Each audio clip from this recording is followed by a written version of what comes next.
And we are live. We are live. A few minutes late, maybe 1 minute late, but it's okay. It's okay. Do you know why? Because today is Self Care Sunday and we're giving ourselves some grace. So, welcome. My name is Rihanna from P.L.A.N.N Wholesome Empowerment Group, and welcome to Self Care Sunday, the streaming for Practice Makes Progress. So, today we have got some very, very special guests with us, and I'm so excited to have them on. But before I bring them on, I'll just give a bit of an introduction as to why we're doing this. This is my first live on YouTube, so if things go wrong, apologies in advance. I can't edit them out. Um, yeah, we're just gonna roll with it. We're just gonna roll with it. But my name is Rihanna from P.L.A.N.N Wholesome Empowerment Group, and today we are talking about self-care. So practice makes progress has been the theme for this week, and it has been introduced by the Self-Care Forum. They're part of the NHS, and they introduced this initiative 2011. And the idea is that you are enabling yourself to enhance your self care through accessing services, medications, support, routines, all that kind of good stuff in order to look after yourself whether it comes down to mental health or physical health. A lot of it, the time, it comes down to like ailments and things like that. But today we're going to be looking at a vast range of self care tips, tools, and strategies. We're all about self care. So I myself, I'm a very big practitioner on self care. In all honesty, everything that Plan is all about self care, mental health, and well being. So I'm going to be introducing you to my guests that I believe have really, really got some amazing and powerful stories to share with you today. And I'm so excited to have them with us. They are going to be absolutely amazing. So I'm going to bring on my first guest, which is Ria Ema. So, Ria, welcome to the platform. Hello, hello, hello. Hi, good How are you afternoon. doing? I am doing good. I'm great. Thank you. Are you? I'm good. I'm good. Thank you for joining us. Thank you for agreeing to be a part of this roundtable talk. I'm Thank so you for having excited. me. Yes. So before we get into the whole discussion and we bring on the other guests, just introduce yourself and just tell people who you are, what you do, and yeah, why you decided to get part of the Self Care Awareness Week. So I'm Ria, and I do lots of different things. I work on in the corporate world as a bid manager, but I'm also a musician. So kind of an independent artist, as it were. And yeah, I think for me, self-care, the reason I'm really excited about this round table and the campaign that you've just been doing this last week, which has been incredible, Thank you. is because self-care is a journey and something that we have to learn. And I'm just really excited about what everybody has to say and sharing experiences and learning from the other collaborators on this project and listening and hearing from people and talking about my experiences too. So yeah, that's Yes. me. Yes. Lovely. Thank you so much. So pause there for a moment. I'm going to bring everyone else and we're going to get into the discussion. Okay. So thank you and welcome, Ria. Okay. Okay. So next we're going to go to Nicola. Hi, Nicola. How are you? Hi, I'm good, thanks. Hey, everyone. How are you doing? How are you doing? Hey. I cannot complain. I'm ready for a nap, but I'm good to go. I know the feeling. I was trying my soul best to not fall asleep at 3 o'clock, and I was like, no, stay awake, stay awake. But please, please, please introduce yourself. Tell us who you are, what you do, and a little bit about why you decided to join Self Care Awareness Week. Yeah, so I'm Nikki. I'm a woman that juggles many hats, or wears many hats, should I say. I would start with that I'm a mum of two young ones. My eldest is 8, my youngest is 3. I'm also a secondary school teacher to some very challenging young people in South London, which is what I do for my 9 to 5. But I also help and teach families how to use pure grade essential oils to support them with their mental health challenges and their emotional development as well. So there's quite a few things that I do, and I love everything. But yeah, I'm really happy to be joining you on the self-care awareness because it is imperative. It's literally like breathing air. So yeah, I'm happy Literally. to be joining you today. Thank you. Thank you. And Nikki, meet Ria. Ria, meet Nikki. Hi, Hey. Nikki. Yes. Thank you for that introduction. And we're going to bring in Ramel. Hello, hello, Hi, hello. good afternoon. Good afternoon. Greetings. How are you doing, lovely? Oh, I'm great, thank you. How are you, ladies? Good. Good, ladies? Yeah. Yeah.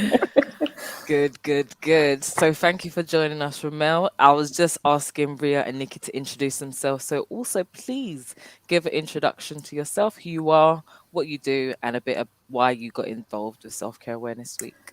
Sure. So I'm Ramel.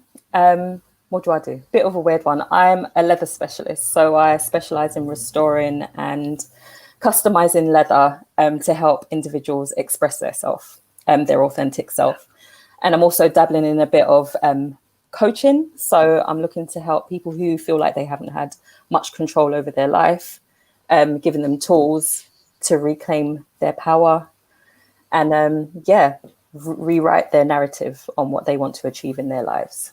So, Yes. and the reason why I wanted to get involved in this campaign, it's going to sound a little bit cheesy, but self-care and everything about it is what got me to where I am now. Yeah. So when I was at a point of complete exhaustion, nothing, lowest, Mm-hmm. finding my ways of implementing self-care has completely changed my life. And I think it's not promoted enough. It's Mm. not taught enough. So when I saw that you was doing this, I was like, oh my God, this is amazing. It will help so many Alignment. people. Yeah, Yes. 100%. Wonderful, wonderful. Well, thank you so much. Thank you so much. And we have one last person that we are going to bring onto the stage. And her name is Kemi Salola. Kemi, hello, hello, Hello. hello. Welcome.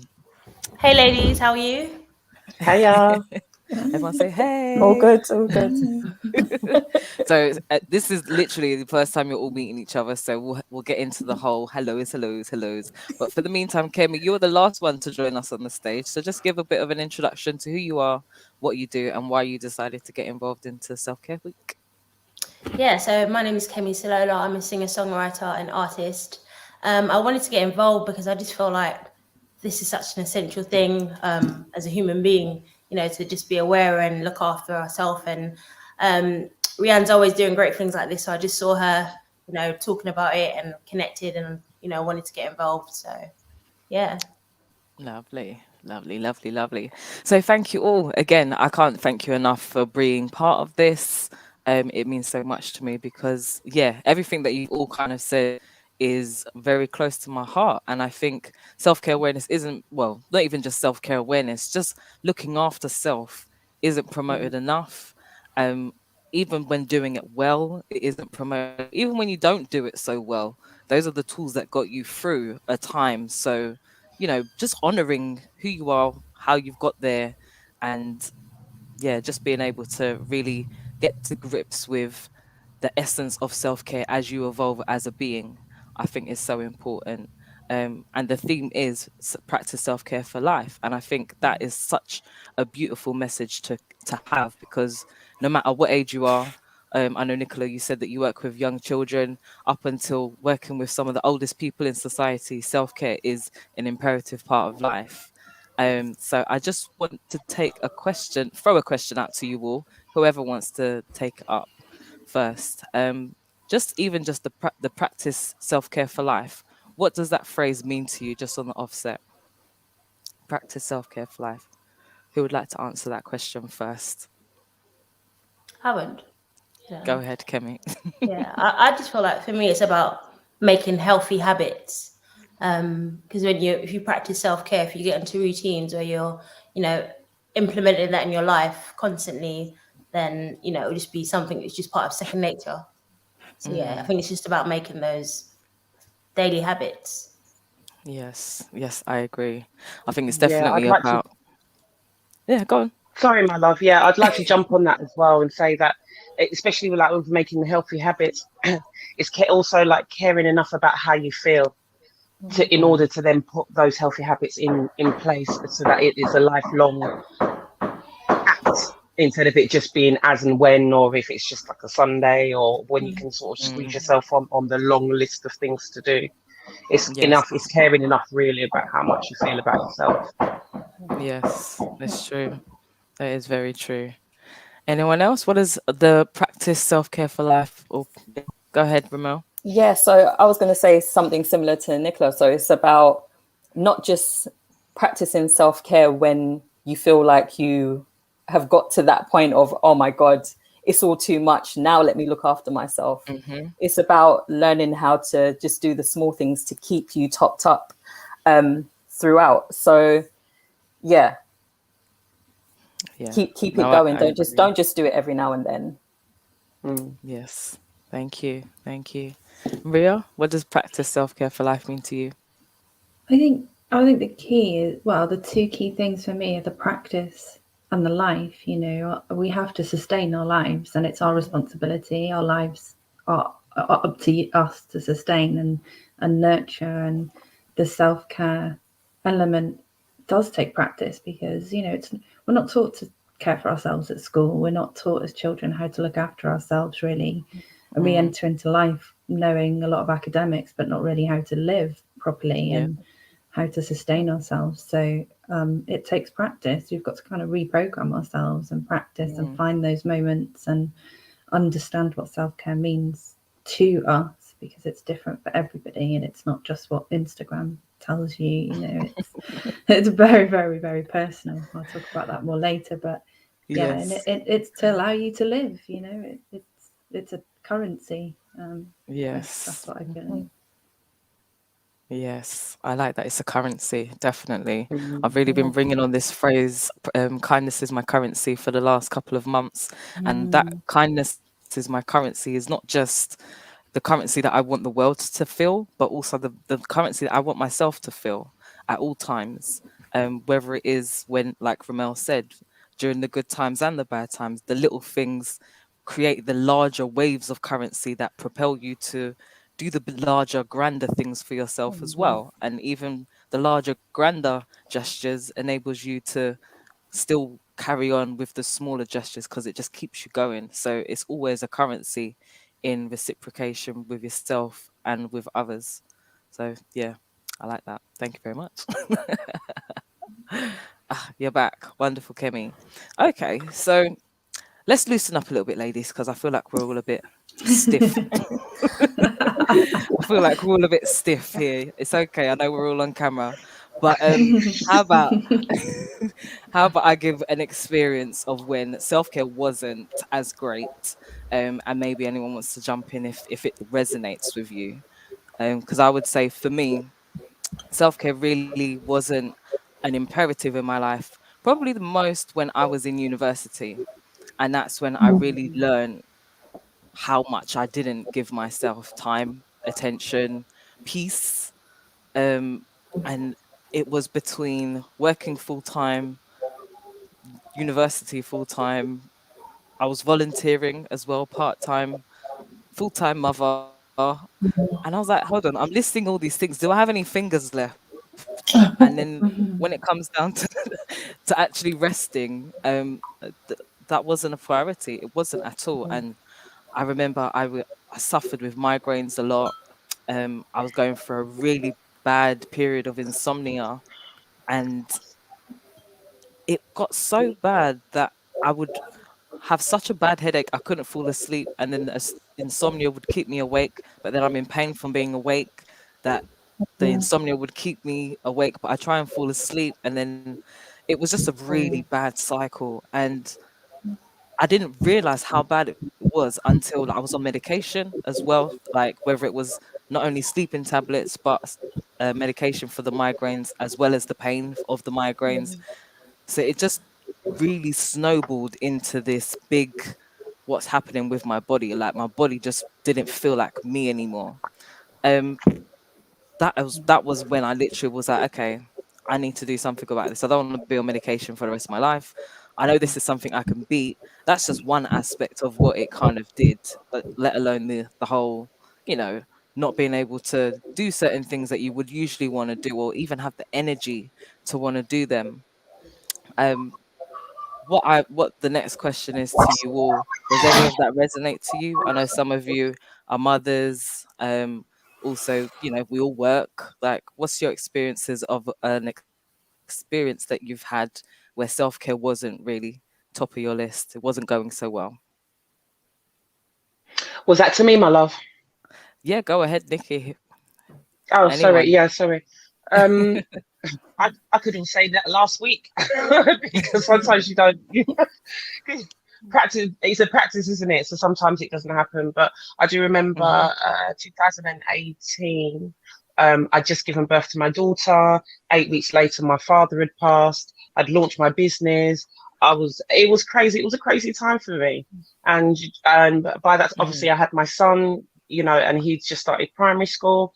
So I just felt that there was a lot of things that were first priority, and I wasn't on that list. I felt at that time I wasn't on the list. And you sort of go through the sort of that notion that you're not supposed to care for yourself before others, especially when you have children or you've got other commitments, you've got other family. Mm. And if someone says, I'll take 5 minutes or have a break or whatever, you think, oh, yeah, I'll get round to doing that. But in the back of your mind, it's like, well, I can't do that because I've got X, Y, and Z to do and whatever, until your body makes you stop.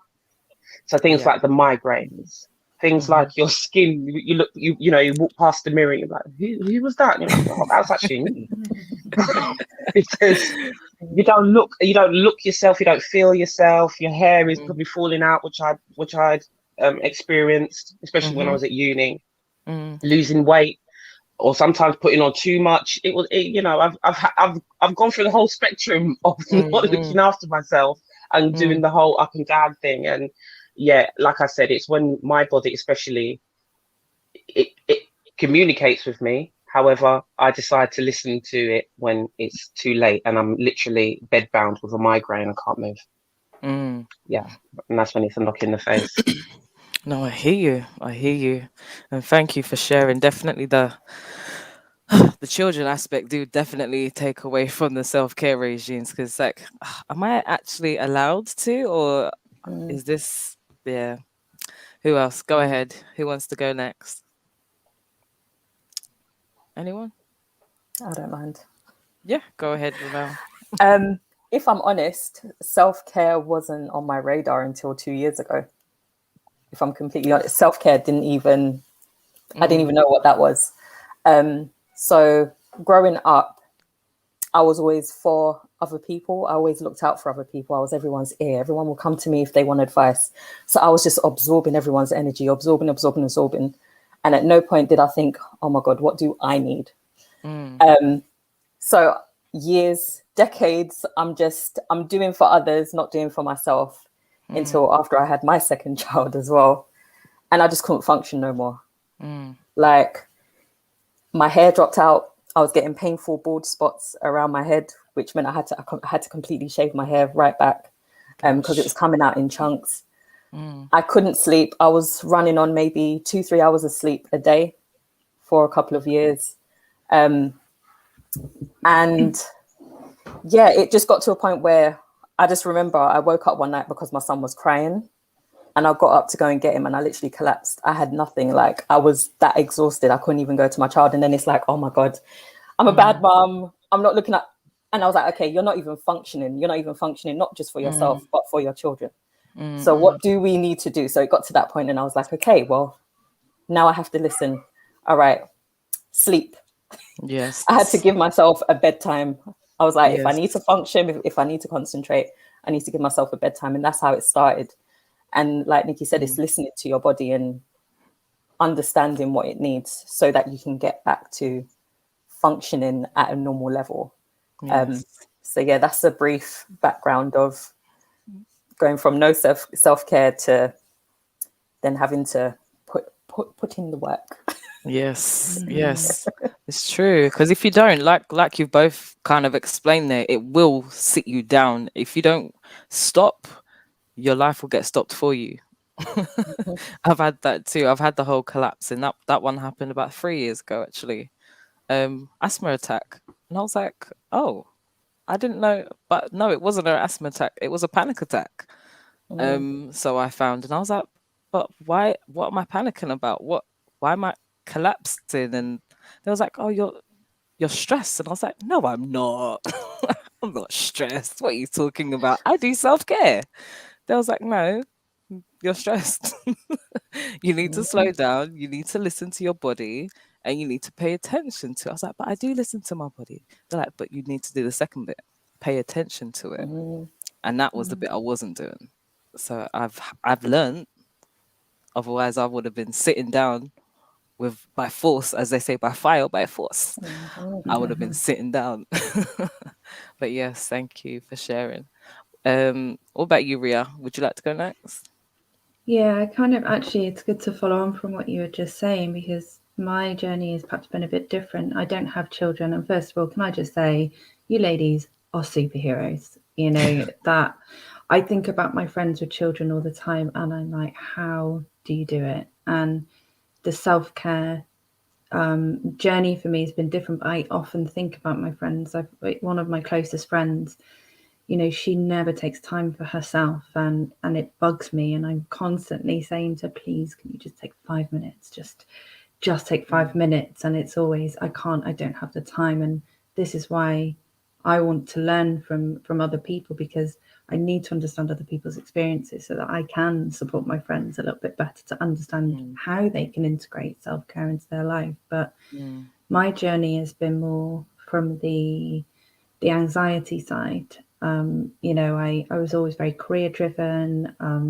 I then started doing music outside of work. So, you know, be in work in my corporate job all day, come home, do music in the evening. And obviously we're all there for our families, our friends, giving out and putting out. And, you know, and I always thought self-care was just taking a holiday, or, you know, or like a big week or two break. I never saw it as a daily thing. So it's like I'd have to save up that kind of time to be able to do self-care. But then it got to a point where, you know, I remember a few times my my boss once had to drive me home from work because I was having an anxiety attack and I didn't even know. I was shaking, I was feeling sick, I was feeling dizzy, the usual anxiety stuff that everybody, you know, most people experience, but I had no idea what it was and I didn't understand. And it took me quite a few years to realize what it was I was experiencing. And it was because I was not seeing where in my day I could slot self-care. I wasn't understanding what self-care looked like. And, you know, it wasn't being able to take a holiday, which was rarely ever happened because who's got the money most of the time? Do you know what I mean? It was in, you know, looking after my body. It was in the things that I was eating. It was in finding ways to shut my mind. I have a very overactive brain. I think all the time, constantly, from morning to night and through the night dreaming. So that, I think, really got me to a point where it's just like, just overactive. And self-care for me is now learning how to shut that down and be able to find space in amongst this world of just constant, you know, and I'm sure we all experience that. And I can't even imagine how that would feel also having children and that level of responsibility. So yeah, you ladies are heroes in my eyes. Oh, bless. Thank you. And yeah, the anxiety, I can definitely resonate with that. I think knowing how to quiet your mind is such an important tool because I can only think the amount of times where I've thought of the most extreme outcome that is possible of of a situation, but it's so erroneous that it's not ever going to happen. But I've thought it and I've believed it and I've clung onto it, and then I've either talked myself out of things that would have been really great opportunities, or talked myself out of not going somewhere, and I know I would have had a really great time. But yeah, being able to quiet that voice is so important. So important. But thank you for sharing, definitely. Kemi. Yeah, same with me. I'm not a mum either, so I can't even imagine, you know, having the responsibility of a child as well and trying to incorporate self-care. But for me, for my story, I feel like my self-care has grown as I've grown as a woman. And I feel like, you know, embracing my womanhood, that's coming more. Like when I was younger, I grew up with 3 brothers, so I was a bit of a tomboy, and I wasn't very secure in myself as well. So I feel like I didn't really think about, you know, even when you do your hair, like for example, with Afro hair, that can be like a whole day that you're dedicated just to do your hair. Yes. And you wouldn't think, oh, this is a moment for me to, you know, enjoy and do a nice hairstyle. You just think, oh, I just need to get it done. Do you know what I mean? But as I've gotten older, and even like literally, I think it was about 3 years ago. No, not 3 years ago. What am I talking about? Earlier this year, I think, was the first time I actually went to a nail shop to do my nails, for example. Like, oh, my friends would do that all the time. But do you know what I mean? Just like little stuff that I just never thought about. And now as I'm getting older, as I said, and just, you know, becoming more sure of who I am as a woman, now I'm starting to, you know, incorporate those, you know, little things within my routine more. So yeah, I think that's how I've kind of viewed it for me. Nice, lovely. I love that. Yeah, it's really important that, you know, the daily things that we do, they can make up such a big part of just the way you wake up, the way you go to sleep, what you're feeding your body and your mind as well, how you're expressing yourself.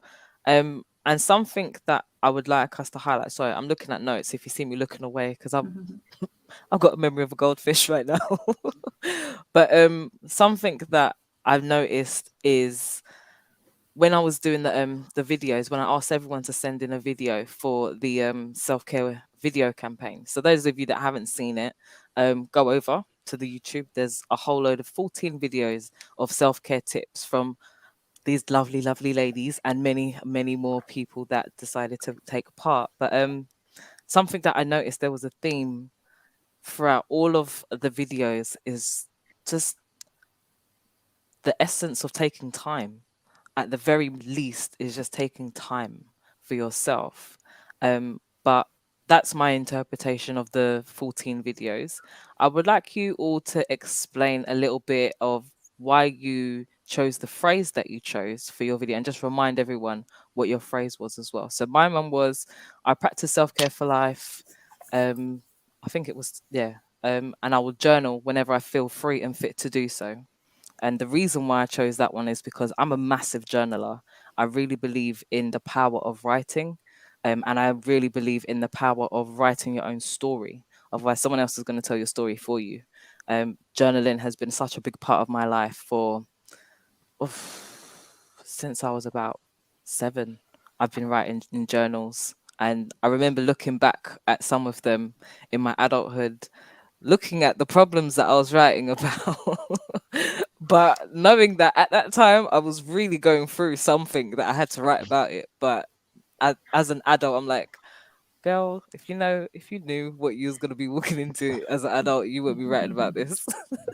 But yeah, journaling has really served as a best friend, I'd say, in many, many ways, that I can tell my journal anything that I may not even feel comfortable telling my actual physical best friend.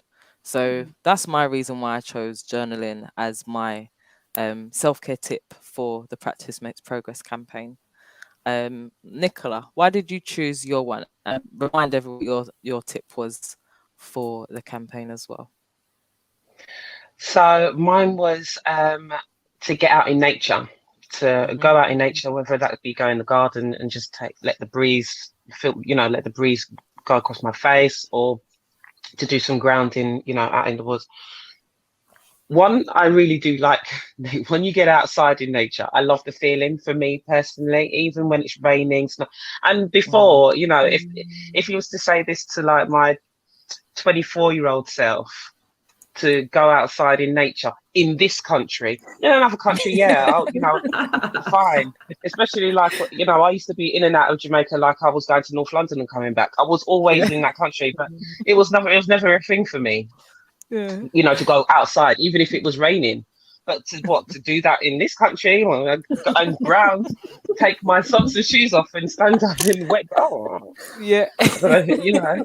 But now I love it. I would recommend it to anybody. I have my children doing it. It is the best thing ever, and the feeling that I have from it, I'm addicted to it. So Mm. that's why for me, going out in nature, especially when I'm at most stressed, it makes me feel normal. Makes me feel whole again. It sounds Mm. really like cliche, but it really does. Even if it's just to tune out and listen to the birds, and you can hear them Mm. sort of communicating, or just to feel that the way that the breeze sort of brushes past my left ear. I mean, it's so poetic, but really, like, it is lovely. And on top of that, when you're so inundated with chores or these other things that you need to do and all your commitments, sometimes you can be really bogged down with what it is that you need to, like, your commitments, and that's it. Mm.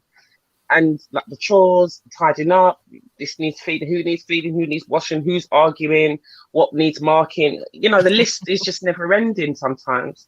And then sometimes you don't even see the light of day because you've just been doing Mhm. one thing after another, after another, and after another, until you sit Definitely down and felt you're that. like, yeah, exactly. And then you're like, wow, it's actually bedtime again. I might as well just go to bed. And by this time, you haven't even felt outside because you've just been indoors all day.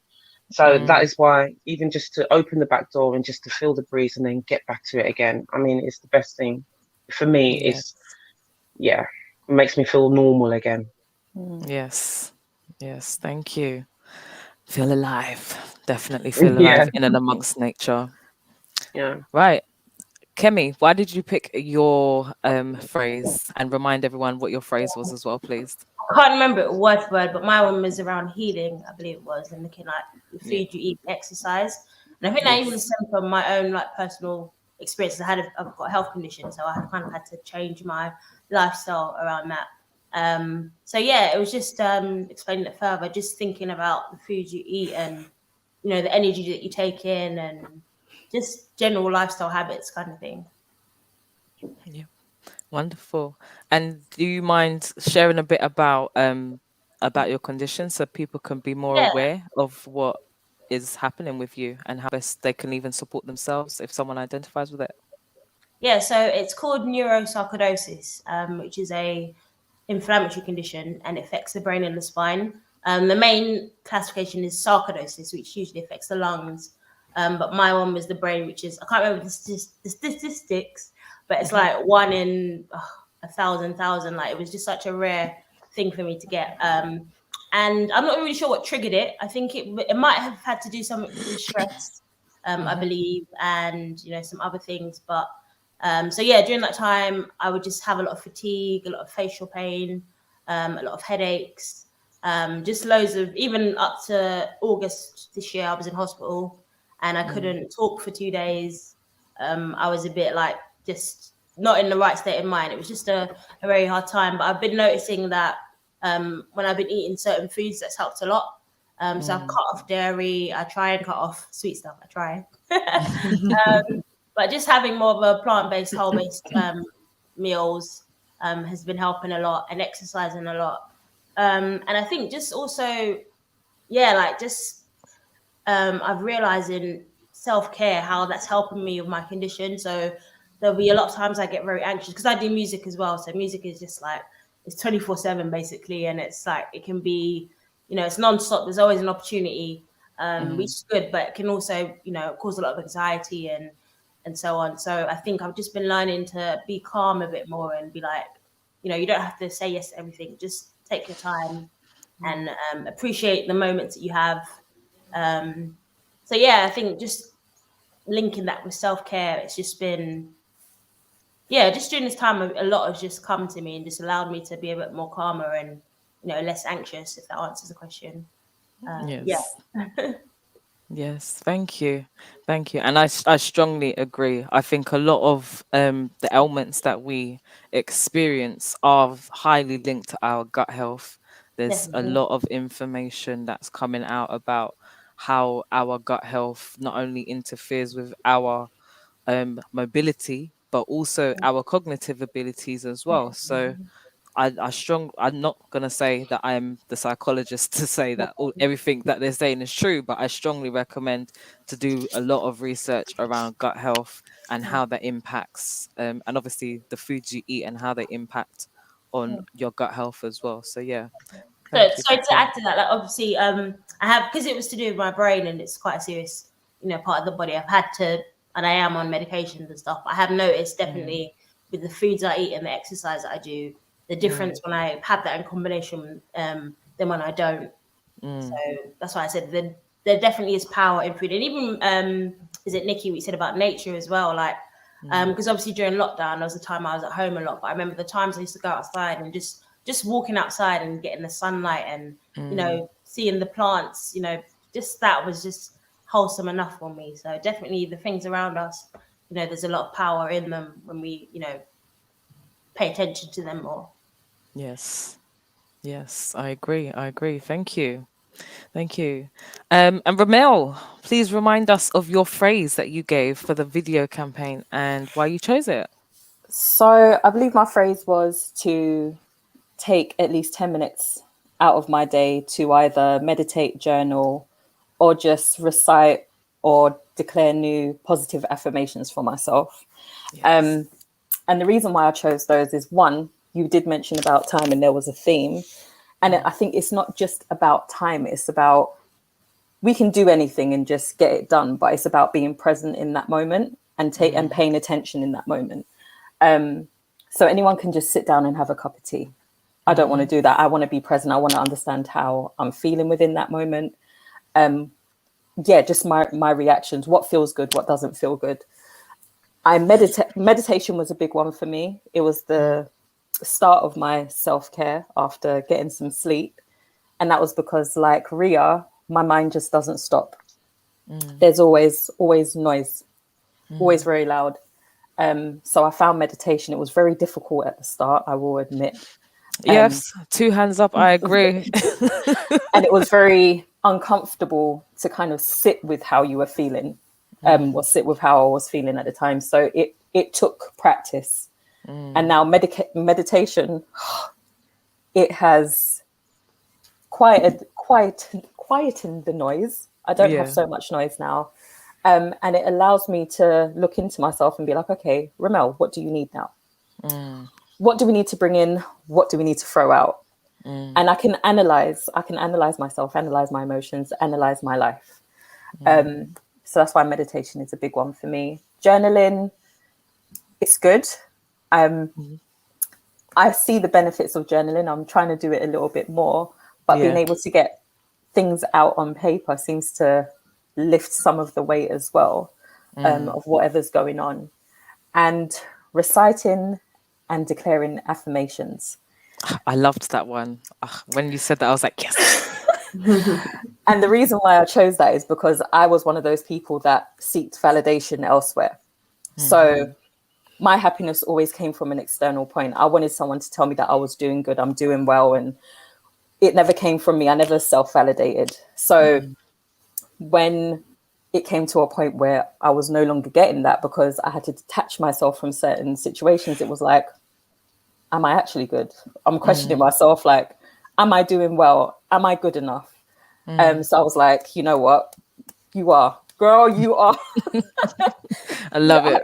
Yeah. And just sometimes just looking in the mirror, writing an affirmation, stick it on the mirror. Like, I'm doing great. I'm going to achieve this. Yes. It just, I don't know, it's almost like a little bit of magic. It's like you start to believe and you feel it. You feel it. So yeah, and it's I guess, Nikki, that same feeling you get when you're in nature, where you just, you can't even explain it, but it just fills you. Yeah. It really feels. It just fills your soul with something that you think, I'm telling you, it's transformational. And then instead of walking past the mirror and being like, I don't recognize this person, you walk past the mirror and you're like, there she is. Yeah. There you are. Like, oh my God, you know what I mean? You know what I mean? You're like, oh my God, there I am. I recognize myself again. Yes. I can see everything is coming back and you're pouring into yourself again. And so those were the things that worked for me. And if it can work for anyone else, And another thing I'll say, lastly, is with meditation, I know a lot of people sometimes struggle. I do guided meditation. I don't just sit there in silence. I actually can't do that. So I have an app that I use for guided Which one do you meditation. use? I use Calm. I'm Okay, addicted to yeah, Calm. Calm is good.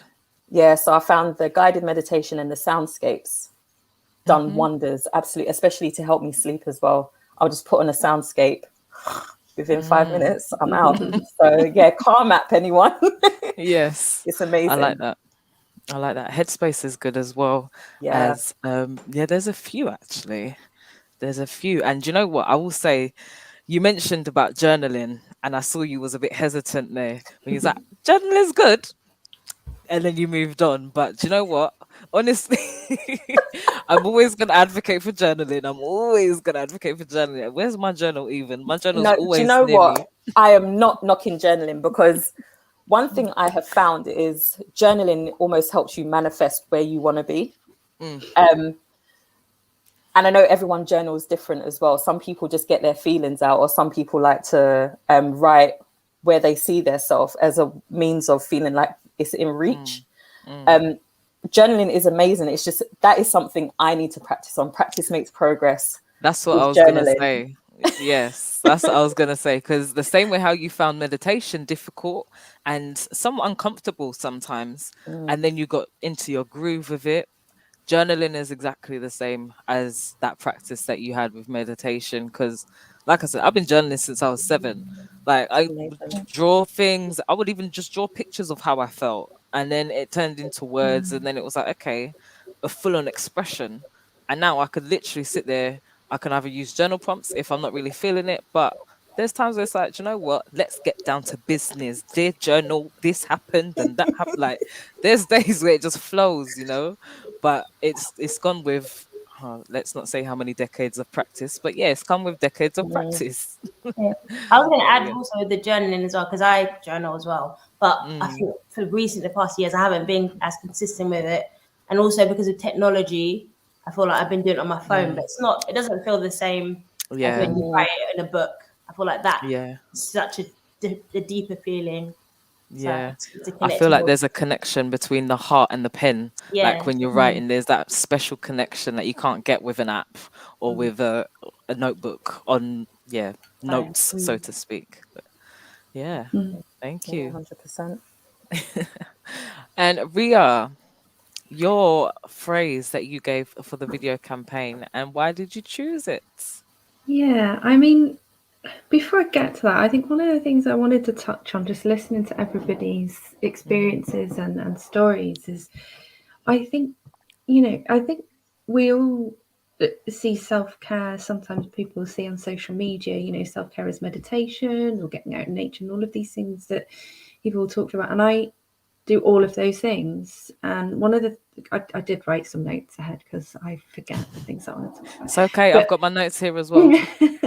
one of the things that I did, that I did contemplate when I was thinking about this round table was, self-care as a toolkit, and every single thing that you've all talked about, I've built into my toolkit over the years. It's become, I don't journal consistently, but I do journal, whether that be through writing or songwriting. Songwriting has become journaling for me as well, and I love nothing more than to buy a fresh new pad to write in. Yes. It's one of my favourite purchases.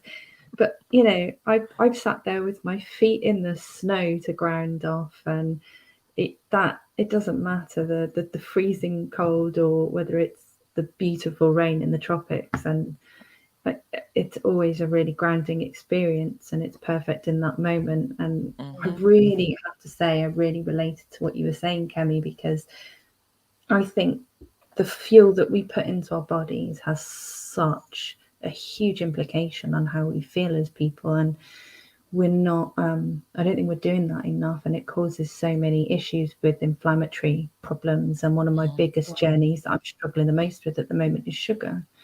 And I do think there's a connection between sugar and inflammatory issues for the body. And so I really related to that, actually, Kemi. And what you were saying, Ramel, about learning how to meditate. I'm terrible at meditating because I can't shut my brain off, and I'm desperate to learn how to do it. But honestly, if you've got any, if you could teach me how to meditate, then please do, because that's one of the ones I'm really struggling with. But I think my journey into meditation is what I did talk about in my video, which is because I do have a mind that just is constantly going. I've started incorporating this new way of taking a moment in a busy world around me. So whether that be listening to every individual sound and breaking down those sounds, like, so there might be birds in the background, traffic in the background, kids in the street, and in a normal world I get quite overwhelmed by noise. So I've been trying to overcome that by going in, like literally diving into the noise and focusing on it. And what I found is actually that's starting to help me step away from this busy mind. Or I don't know, I'm just looking at a picture down here next to my computer now, and it's got oranges and greens and blues in it. So I might just focus on the colours and figure out their association. You know, like I know the orange is something to do with the sacral chakra, I think, and it's something that I've got a bit of a problem with. So I'll focus on it and I'll think about how it makes me feel. And that's what my video was about, is if you do have a busy mind, perhaps it's a good way to take away from those thoughts, you know, to focus on something in your surroundings, whether it be, you know, the sounds around you, the colours around you, you know, the thing that you're doing. Even like I've been turning my chores into mindfulness activities. So washing the dishes, I'll really pay attention to that cup that I'm scrubbing, rather than be like, for God's sakes, I've got to wash the dishes. You know, it's like, so that's what my video is touching on, is how, but it's slow practice, and it might not even work. I'm learning, and that's what that video was, you know. So, yeah, Lovely. And I like what you said there about like mindfulness in any activity that you're doing, because it's very true. We can have a mindful shower or walk mindfully to the shop. You know, even just sitting whilst you're working, just having a quick mindful breath before you open your laptop at the beginning of the day. Mindfulness in everything that you do, taking a mindful thought before you speak on something. That's something I've really been working on, is being speaking mindfully to people and to myself. And again, goes back to what you're saying, Ramel, about affirmations. I'm so big on affirmations. And it's one of those things where I had to really learn how to talk positively to myself.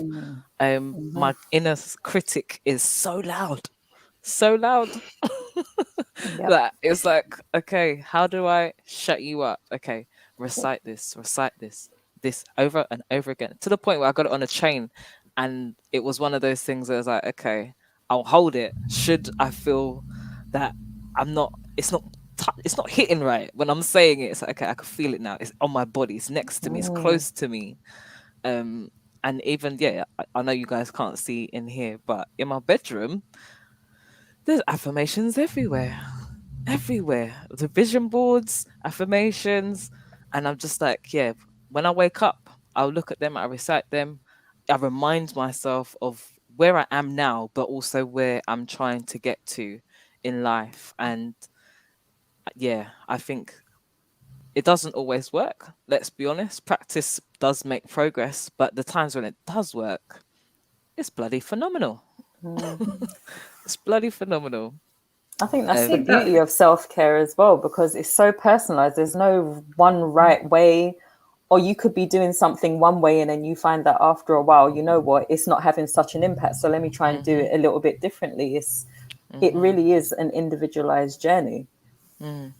Absolutely. I think that's it. It's not forcing something that you think you should be doing. You know, I had a friend who suffers from depression, and he was saying, you know, what's really frustrating is seeing on things like Facebook and Instagram, you know, people doing these yoga poses, people, you know, doing all of these things, you know, that we're told are self-care but don't necessarily work. And then you almost then feel like there's something wrong with you because it's not working, and it makes things spiral for you. And, you know, and I think particularly for men, you know, self-care and mental well-being is definitely obviously a hot topic and is an important one for all of us, but I think it's even more difficult for men, and that really resonated with me because I hadn't really considered that people, you know, rely on the internet to tell them what self-care is, because I've always really just tried to figure it out for myself. I've not really listened to what the internet tells me when it comes to that, but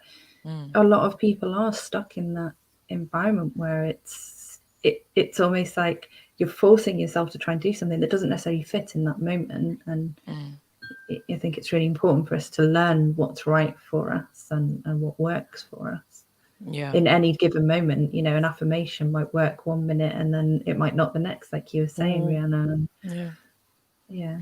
It's true. And just picking up off what you said about self-care for men, that's why I really wanted some men in the campaign, because it's true. People really do need to be told what to do sometimes. They look to external sources for that advice and support, kind of like what you're saying, Ramel, about external validation. But somewhat, if you don't know the information, you're gonna have to look. Like, I'll be honest, when I started transitioning back to natural, I didn't know how to look after my natural hair. I had to YouTube to learn how to look after my natural hair, because I've relaxed my hair since I was like 10, you know? So I didn't know how to look after coily natural hair. But it's the same with self-care as well. Whatever you may be feeling, a lot of the time, what do? Oh, you know, you might Google something, or if you've got a pain somewhere, you might, ask Siri, well, where is this pain coming from? That's one of the first natural things that we do in the 21st century, is go on the internet, even like WebMD, all these other places, NHS Direct, we'll go and ask someone. So I think it's very important to have these places and resources of tools of support for both men and women to know, okay, however you're experiencing something, there is a resource, a piece of advice, a strategy even, or a toolkit, as you said, Ria, out there, or, you know, be able to add to your own toolkit as well. That's something that I homed in on the Wednesday workshop, was developing your own toolkit. And we spoke about 7 different areas of self-care, or 7 different self-care activities that people can do to develop their own toolkit. And one of them was music. And this one's going to be a question to both Ria and Kemi, because you're both music people in the studio with us. Tell us a bit about what music does to you in the form of your self-care habits, whether it's listening to it, writing it, or performing it. Who wants to go first? Kemi or Ria? Have you put yourself on mute, Kemi? Oh, I can't unmute you, unfortunately. No, I can't unmute you, Kemi. There's a little mic button. Let me see. It's down at the bottom, isn't it? Yeah. So do you know what it was? Yeah. Someone called me and then I couldn't find the screen. Okay. I was trying to find you guys. I found it now. Sorry. Okay. No, that's fine. That's fine. Did you hear the? Like, where are you? Yeah, I did hear you. I can hear you, but I couldn't see you. Oh, okay. No, that's fine, because I can't unmute you on this side. So I was like, okay, ooh. yeah. Sorry, if you just repeat the question again. Yeah. So, in regards to both yourself and Ria, both writing music, I just was asking, what do you feel the benefits of music are, whether it's writing it, performing it, or listening to it? Oh, the benefits in regards to self-care. Yeah. Or just so many. I suppose music is just like a form of expression, isn't it? So a way for you to, you know, just say how you feel and get that relief, or just tell that story that you want to tell. And it's another great feeling when others can relate to that as well, because it makes you feel like you're not alone in your situation, or you can just also be a voice for someone else's, story. So yeah, definitely having music as an outlet for me has been really powerful, and just very what's the word? It's helped me keep going, especially as I mentioned with my condition as well. It's allowed me to just have that perseverance. Lovely, lovely. And Ria, what about you? What has music done for you in your healing journey or self-care journey? So much. I was writing about this yesterday, because I've got I've got an album coming out soon, and the first single from the album was about social anxiety, and what happened for me when it comes to relationships with people. So it's not about social anxiety itself, it's about how it makes you feel in relation to your friendships, your relationships professionally, your family. And with creating music, it's been an opportunity for me to explore not just how I feel about things. I've learned about my own mental health through making music, but I'm also learning about other people's mental health through making music and listening to people's stories and being able to kind of look at that and it create a piece of music about it. Has been, I mean, it's taken me into where I want to go career wise. I'm going to be studying to be a counsellor from next year. And had I not done music and gone through that journey with myself, I perhaps wouldn't have chosen to, because I didn't really understand what was going on before I started making music. It wasn't until I was making it that I realised that I was struggling with anxiety and depression, if I'm honest. And I don't mean that in a, I need any pity kind of way, because for me, it's been the biggest strengthening thing that's happened. But one of the things that does happen though is when I'm producing particularly, because writing music can be like journaling. So when you're writing lyrics, you can be, it's like an expression, or it can be exploring the thought process and how you feel about it. And a lot of the music I write is about mental health. But making music, it's like a whole different thing. For me, that is when my mind shuts everything out. And I can sit for an entire day sometimes, which I haven't had the time to do for about 18 months. But when I do go in, I don't think about anything. Nothing matters anymore. I'm just in there making sounds, and I could spend like 4 fully hours immersed. trying to perfect a snare, which is, the age-old thing with producers. But I mean, a lot of my stuff is quite soundscapey, so it could be nice. I could spend 3 hours playing with a reverb, and I'm like, where did that time go? It's like a time black hole, but in the best possible way. And I guess for me, that is my meditation, and it is a way for me to take my mind away from everything. I honestly, creating this album, I feel like I want to cry, because it has been my biggest healer and my biggest self-awareness and self-care journey, if I'm honest. But I won't bang on about it too much. But yeah, I think I can't wait to hear it. Yeah, well, it's not perfect technically, sonically, but I don't care. It's progress though, isn't it? It is progress, and perfection is a construct, and it's imperfectly perfect. That's what I call it. But from an external perspective, I do think music is a healer for all, whether you make it, you listen to it. I think it was Ramel was talking about, listening to, was it you talking about listening to soundscapes? Yeah. That's, there's so much on YouTube that is great for that. The different frequencies, videos where it's like 8 hours of a particular healing frequency. And honestly, binaural beats. I used to suffer from terrible what's it called when you can't sleep again? Insomnia. And that really helps insomnia. It really does help. And music in general, I think, just really resonates on so many different levels and for so many different people in so many ways. And I think it's a great healer, and it's a great mindfulness activity, and it's a great way to just stop for a second, even if it's just for 3.5 minutes listening to your favorite song, but yeah.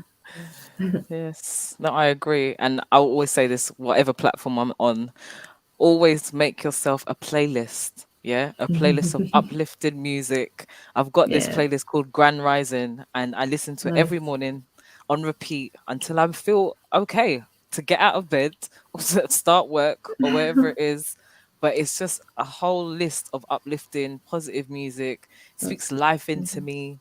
And I highly recommend it. We've got these abilities to do this now, whether it's on YouTube or Spotify or iTunes, whatever it is, but create that playlist that projects you into a certain emotion that it's not all the time we can always feel or that we're always feeling. But if you know that you want to get there and you know the songs that can get you there, then create that playlist. Totally Add it to your do that. toolkit. I have about 20 of those. Yes. Maybe you should do a P.L.A.N playlist. That would be really cool. Yes. The P.L.A.N playlist. Yes, definitely. Definitely. Kemi will be on it and you'll be on it as well. Yeah, I think we can collaborate on playlists as well, can't we? So we can all Yes. maybe add some stuff. That'd be really cool. You'd have to teach me how to do that. That's very techie for me. Yeah, I think it's just an open one. You just send it, and then as long as we're logged in like on Spotify, we can add. But don't quote me on that. We'll have to test it out. Definitely. Yeah. Definitely. Okay, so another thing that was spoken about on the Wednesday workshop was about the power of smell. And this question is now for you, Nicola, because I know Nicola is the expert of essential oils.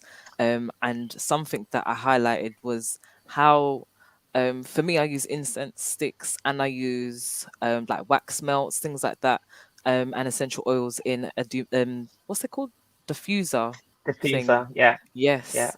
And they save my life every morning. Honestly, they save my life because along with the Grand Rising playlist, I put on some incense or some or even just burning some sage. I'm a whole new woman, a whole new woman. So, Nicola, tell me all about the power of smell and self-care. Oh gosh, the power of smell is absolutely incredible. It can throw you back into a place like memory. It can take you back to really bad memory, or it can take you forward to where it is that you want to be. And that's something called aromatic anchoring. I think you can see over my shoulder, I've got my diffuser on. It's changing color as we go.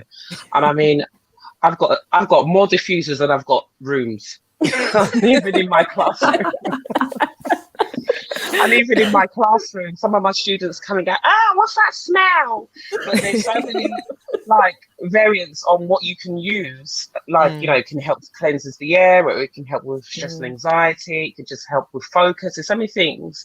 So depending on my mood for the day, I set the tone through my diffuser.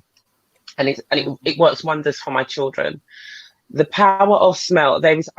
We could spend another 2 hours of me rambling on about this, but what I will say that there is something called aromatic anchoring, and it's something that I've used myself. And the reason being is because there was a time affirmation didn't really work for me, and even till now, sometimes I feel a little bit like a little bit of an imposter when I've got that little, what they call it, imposter syndrome.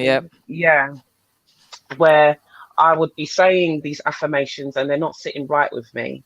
And I'm a big believer of the law of attraction. So what I don't want to do is be saying something where my vibration is saying the complete opposite. Yeah. So I left it alone for a little while, and you have to be okay in order to sort of look at yourself properly in the mirror without feeling embarrassed or feeling like, oh, this is just rubbish. And it has to work for you. Something has to work with you at the core. So a little bit like what you were saying, Ria, about your friend who was looking at some of these things on Facebook for his own self-care and didn't resonate with it. So that's what it was like for me a little bit with like the affirmations. So with the aromatic anchoring, what it is anchoring in an emotion or a feeling through the use of smell. Now, we can smell something and it will take us back, 10, 15 years, and it will take us back to a memory, good or bad.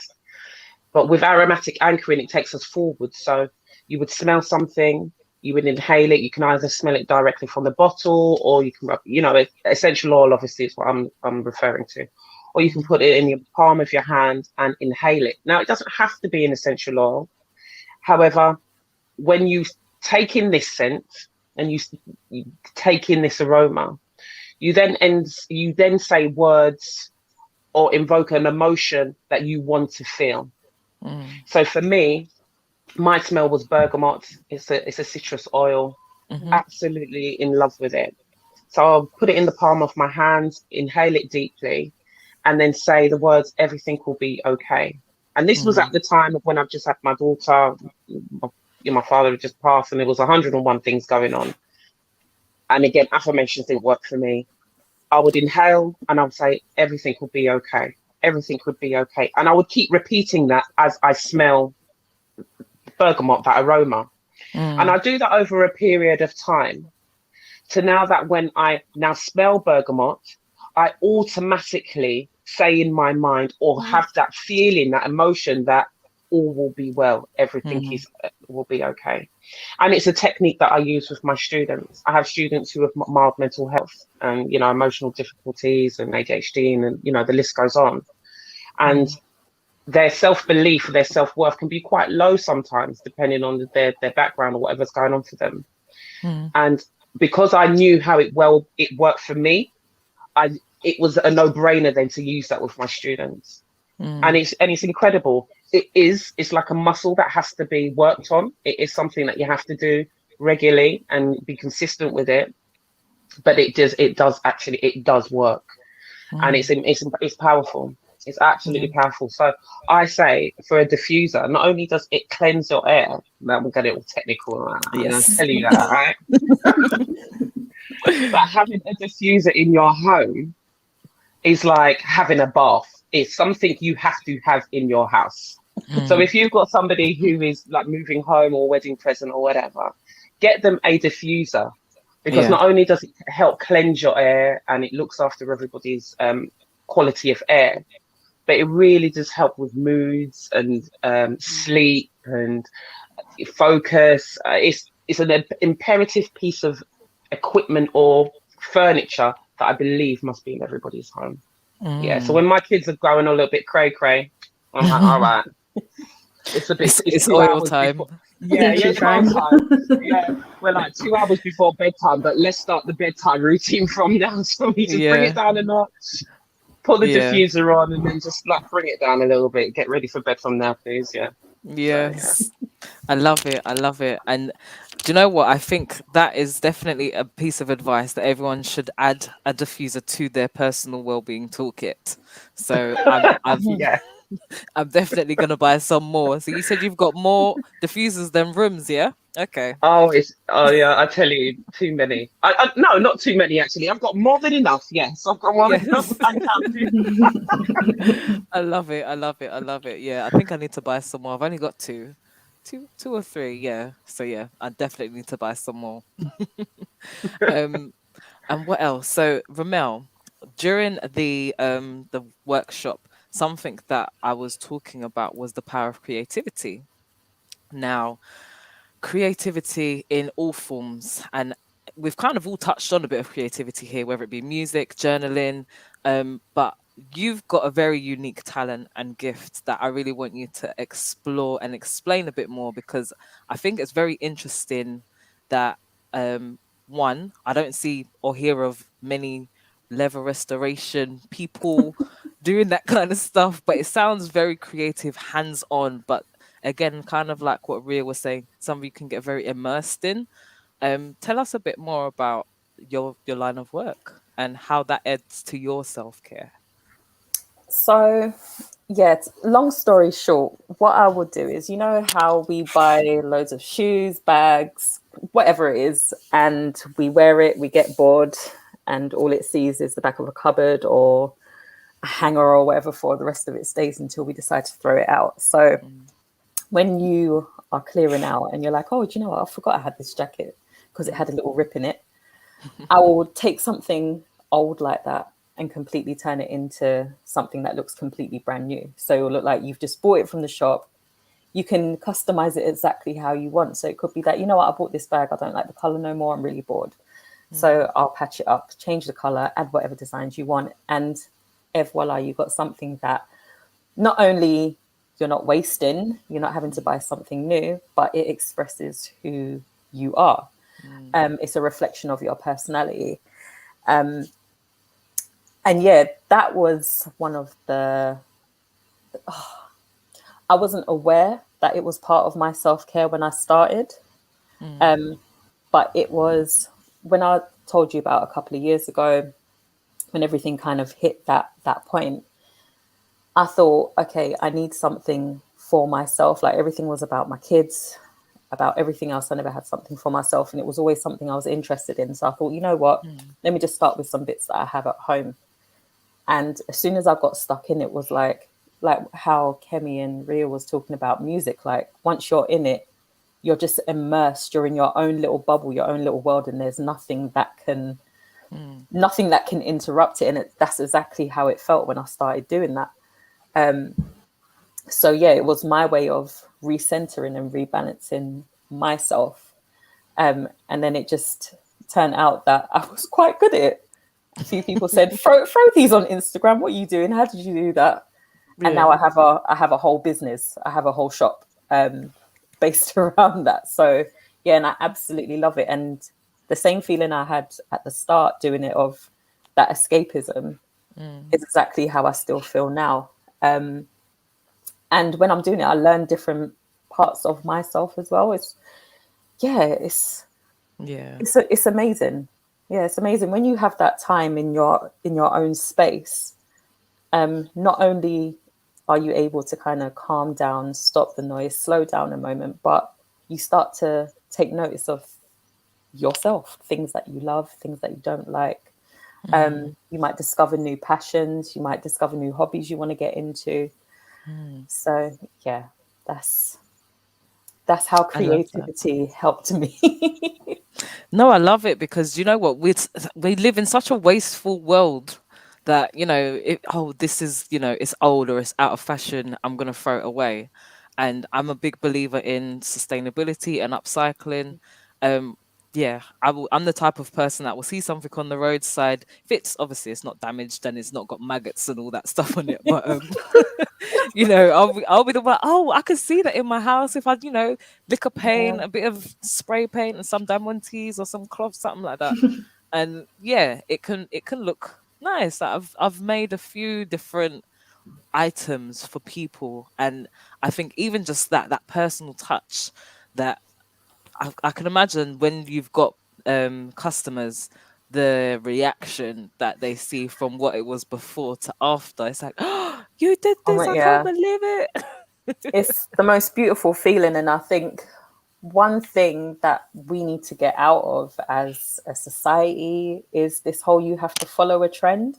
And I think that's where a lot of people lose their self, because when something comes up, you feel like you have to go and look on the internet for the answer. No, we have all the answers to what we need within ourselves, but we just don't know how to look within or spend time with ourselves to get that answer. And it's so important that we are us. Stop following. You lead your life, because no one can tell you how to do it. Nobody. And even with self-care practices, I know people get deterred because they feel like they're doing it wrong. There's no such thing. There's no such thing as doing it wrong. You just got to find your way. It's your thing, and no one can tell you that. So, yeah. Lovely. And that kind of leads me on to my next question, because whilst, everyone has their own way of doing things, but I've seen some really strange things. I've seen some really strange things. Like, I understand self-care means what it means to everyone, but come on, people. Oh, come on, do share. I know, I'm intrigued now. I'm like, what have you found? Like, there was this cupping thing. Now, I understand the purpose of it. Like, it's to help with blood circulation, but it looked like someone had an octopus just sucking on their face. I've seen people do it on their backs, but not on their face. Yeah, on their back. I've seen it all over their body, and they look like an octopus slapped them. So I was like, what is this? So anyone, what's the strangest thing that you've seen that's been listed as a self-care practice? Because honestly, I was like, okay, I won't try it. I can see the benefits, but I don't want to look like an octopus now. So any examples of the strange self-care practice that you've seen? I'll give you a moment to think. No, I can't think of any. But my taken is if it works for you, if it floats your boat, then get on with it. Even if it means picking your nose while having a jam donut for a minute and it makes you feel good, knock yourself out. Oh god, I don't know. That sounds strange. It sounds like obviously it's not something that I would promote. Yeah, it's not something that I've experienced. I need to say that from now. I don't know about that person. I just put that up in a line. But yeah, if it's something, contemplating your navel for 2 minutes, I don't know. But gosh. But whatever floats your boat. My whole point is whatever floats your boat, you get on with it. No, I hear you on that one. That it could be very therapeutic and cathartic to someone, but why? Why? That's what Do you I'm know what? You can't knock it till you try it. I mean, even when I used to watch videos of people out in the rain barefoot, and at one point I was like, what's wrong with these people? Like, outside in the rain, the dusty floor with your bare foot. Oh, No, that's so it's grounding, right with you. Oh, But you gosh. can't knock it till you try it. It's When you true. start learning about grounding and how to ground yourself, and you're like, and then you think, you know what? No, actually, let me try this barefoot nonsense in the rain. Yeah. And you're like, oh, Yep. It works. and then, It's true. then you become that next person where someone else is going to look at you and be like, is she all right? Gosh. So you never know. You might have to try the octopus thing. I don't know, maybe I'll see. I need to watch some more reviews on it. Some more reviews. But I didn't know that came under self-care. I thought that was almost like a different type of acupuncture sort of thing that they were going for. But yeah, it looks... I would say it comes onto like alternative medicine and things like that. So the way how I even came across it was because I've started tapping. Does anyone know what tapping is? Oh, EFT. Oh, I love it. Yes. So I've started a practitioner course, and I was like, okay, I look really silly just doing this, and okay, what is it that I'm doing? Am I doing it right? I look like I'm beating myself up. But it really does work. So tapping, so it's emotional freedom therapy. And the idea is that it's like self-administered acupuncture, but without the needles. And you're able to tap on the meridian points, so the same points that they would put the 1,200 needles on your body, but it's in the same alignment of your body where those, let's say, the electrical channels are, where energy is trapped or blocked within your body. So the idea is that you tap on those areas to release and to release the blockages in order for you to just have a regular emotional flow.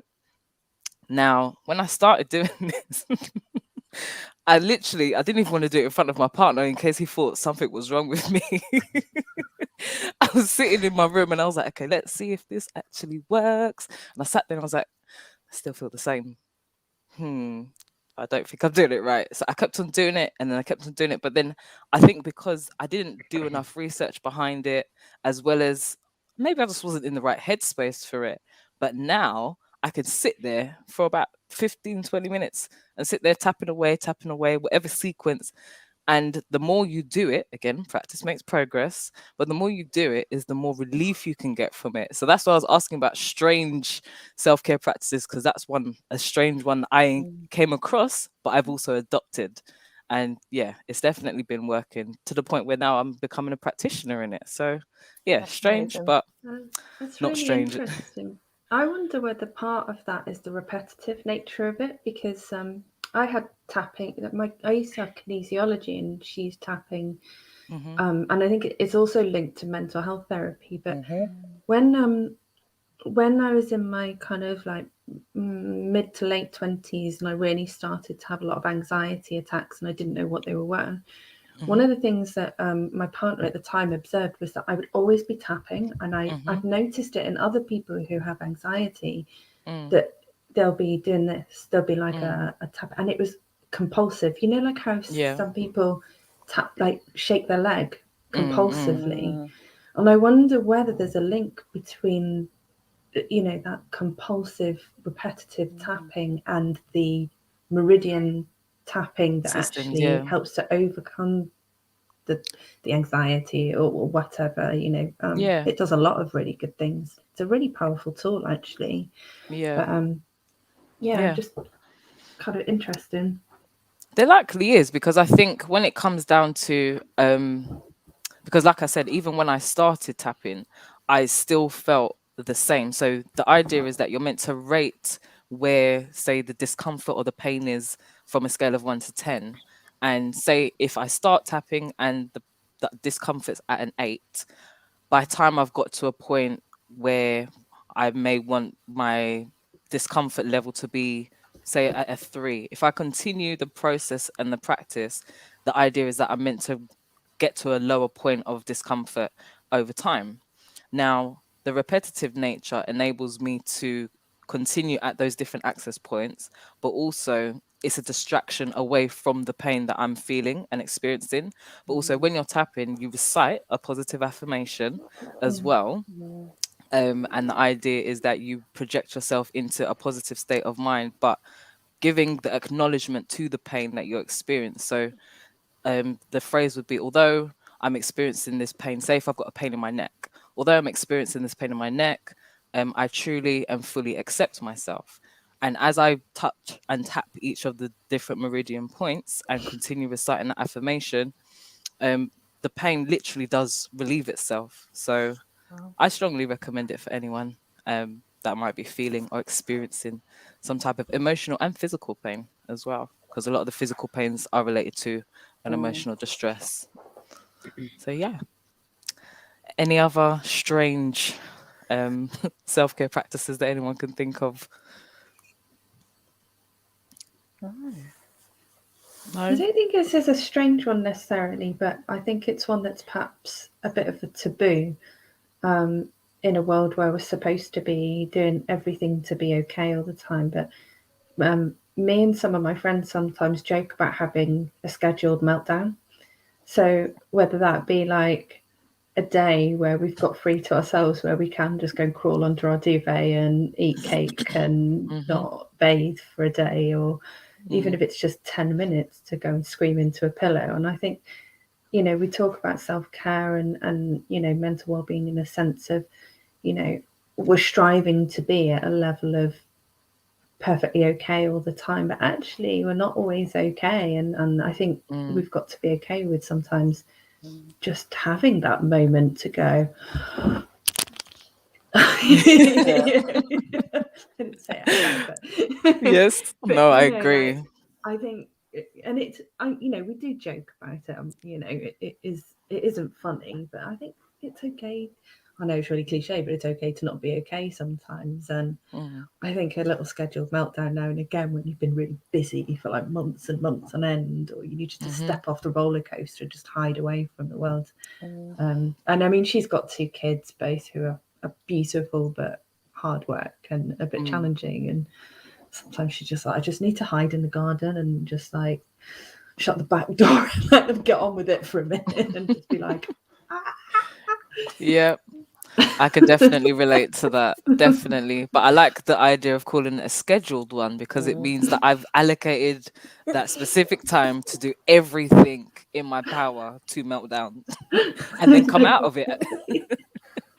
Guilt-free meltdown. Yes, because I planned it. It's in my schedule. And then for 15 minutes from 1/4 to 1/2, this is my meltdown. Anything after that, no. Let's get back to business. Sometimes. I have a friend who she's also got 2 young boys, and she works she works quite long hours. But when they're on half term, she'll spend time with them at half term. But then when they go back to school, that's when she will take her week off. So, you know, normally one's like, you know, I work in the school, so I get my holidays with my children. So it's like a catch-22. It's like it's a good and bad thing.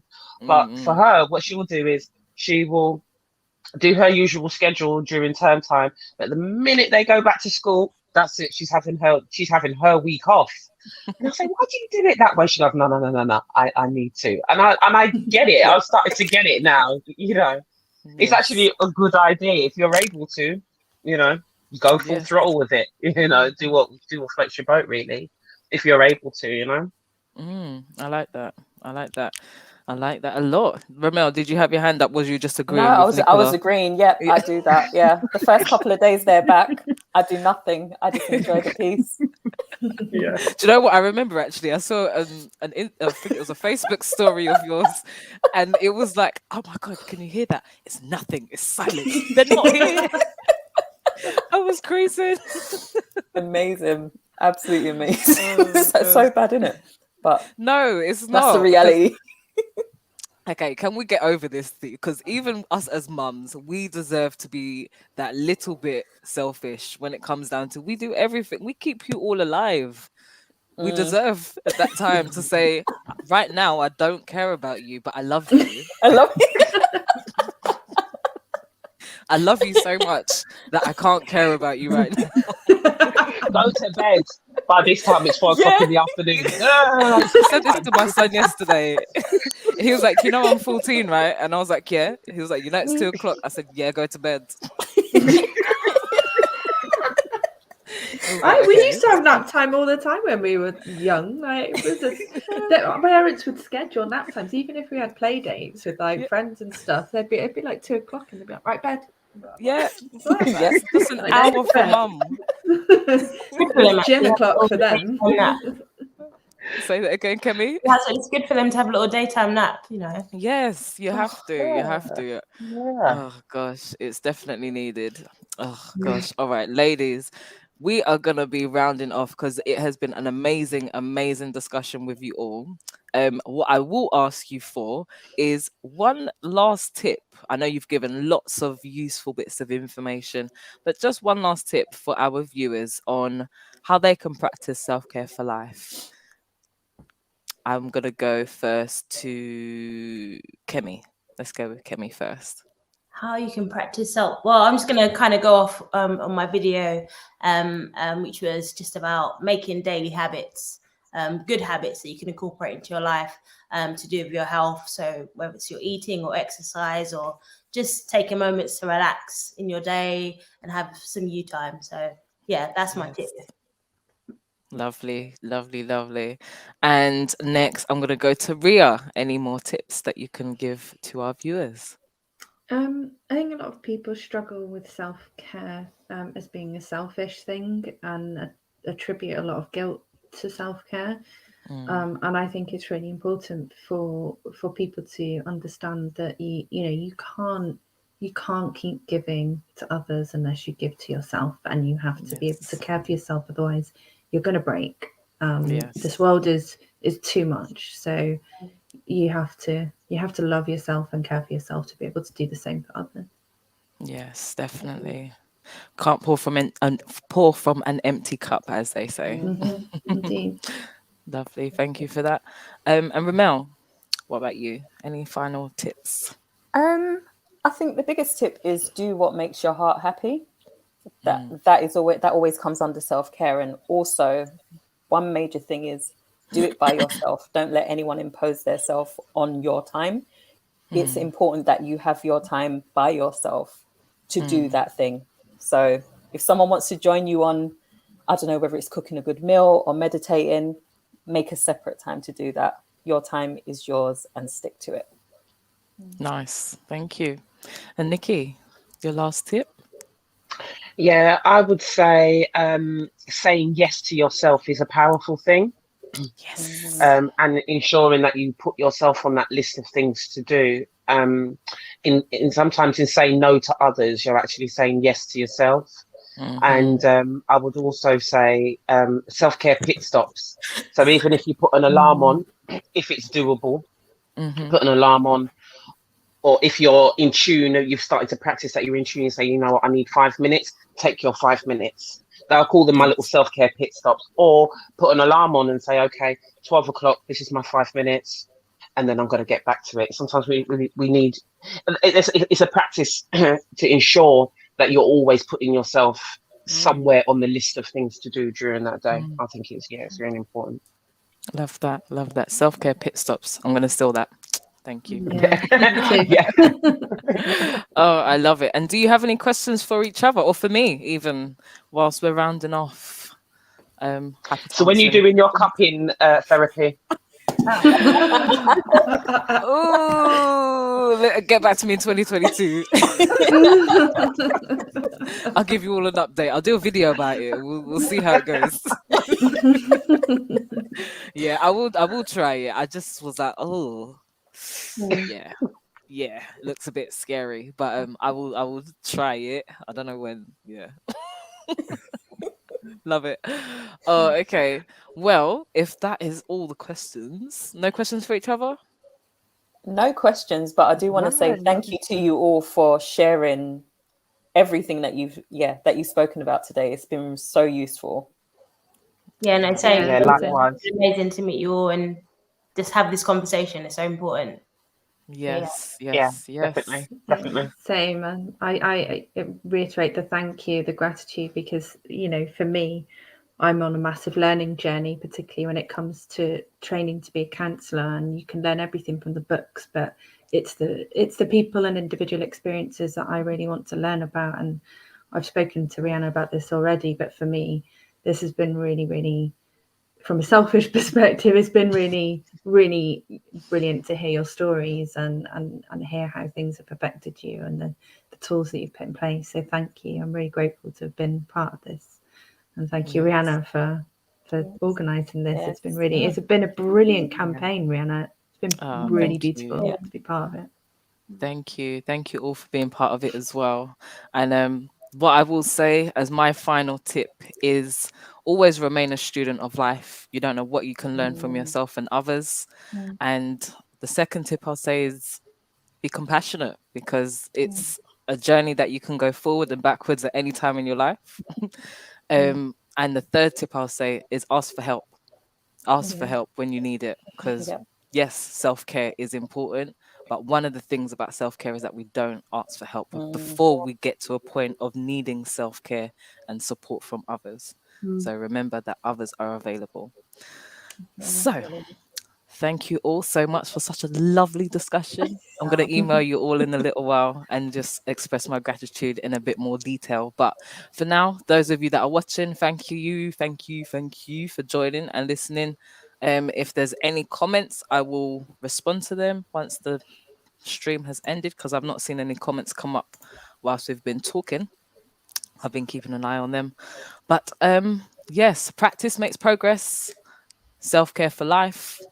And make sure that you subscribe to all of these ladies' YouTube channels, social medias, all of that stuff is all in the description box below. And happy Self-Care Sunday. Take care, everyone. Thank Take you. care. Bye. Bye. Yeah. Bye.